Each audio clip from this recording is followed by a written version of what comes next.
विजयादशमी इसका पर्व आश्विन मास की शुक्ल पक्ष की दशमी तिथि को मनाए जाने वाले मुख्य पर्वों में से एक है।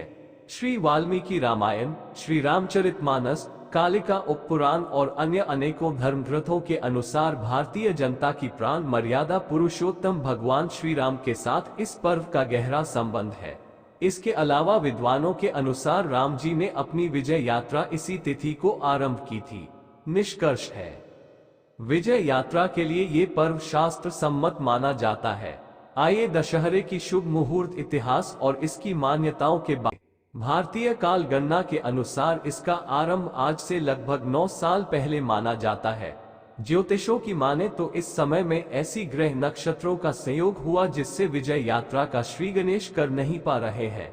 विजय की ही प्राप्ति होती है, इसलिए इस स्थिति में राजग अपने राज्यों की सीमा का ठीक रमन करती है और यूं भी भगवान श्री राम की विजय यात्रा के संबंध में मनाए जाने वाले विजयादशमी का पर्व आज भी अपनी अनेक शाश्वत मूल्यों के कारण है।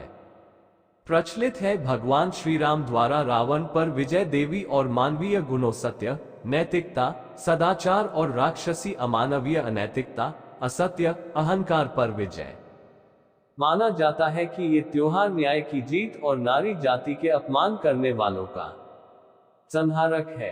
इसको लेकर एक और पौराणिक कथा महत्वपूर्ण है, जिसके अनुसार महिषासुर नाम का राक्षस था जिसने ब्रह्मा जी की उपासना करके वरदान प्राप्त कर ली थी। उसके कारण पृथ्वी पर कोई उससे पराजित तो नहीं कर पाता था, यानी आसान शब्दों में कहें तो उसे कोई मार नहीं सकता था। इसी के कारण महिषासुर ने अपने पापों से ही हाहाकार मचा दिया। तब ब्रह्मा, विष्णु, महेश ने अपनी शक्ति से मां दुर्गा का सृजन किया, यानी मां दुर्गा की उत्पत्ति हुई। महादुर्गा और महिषासुर के बीच में 9 दिनों तक मुकाबला चला और 10वें दिन मां ने असुर का वध कर दिया। इस स्थिति की विजय यात्रा मात्र लंकाए या रावण पर की जाने वाली राजनीतिक जय मात्र नहीं है, बल्कि सनातन धर्म और मानवीय मूल्यों की विजय है।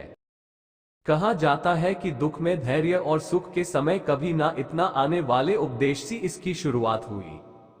इस अवसर से ही भगवान श्री राम की कही फी और उनके पद चिन्हों पर चलने के लिए संकल्प लेने का शुभ मुहूर्त है। दशहरे का त्योहार निरपराध लोगों को एक लंबे काल तक रुलाने वाले रावण के अहंकार रूपी 10 और पुरुष की दुरुपयोग नहीं 20 भुजाओं के विनाश का प्रतीक है। कहा जाता है कि विजयदशमी की पूर्व पीठिका का आरंभ आश्विन शुक्ल पक्ष की पहली नवरात्रि से ही हो जाता है। इसके अलावा एक और लोककथा महत्वपूर्ण है, जिसके अनुसार पीकर अपने कंठ को नीला कर लेने वाली भगवान भोलेनाथ के रूप नीलकंठ के दशहरे के पर्व पर दर्शन करना बहुत सौभाग्यपूर्ण होता है। मान्यताओं की मानी तो भगवान नीलकंठ दर्शनार्थियों को स्वस्थ, सुखी और सदा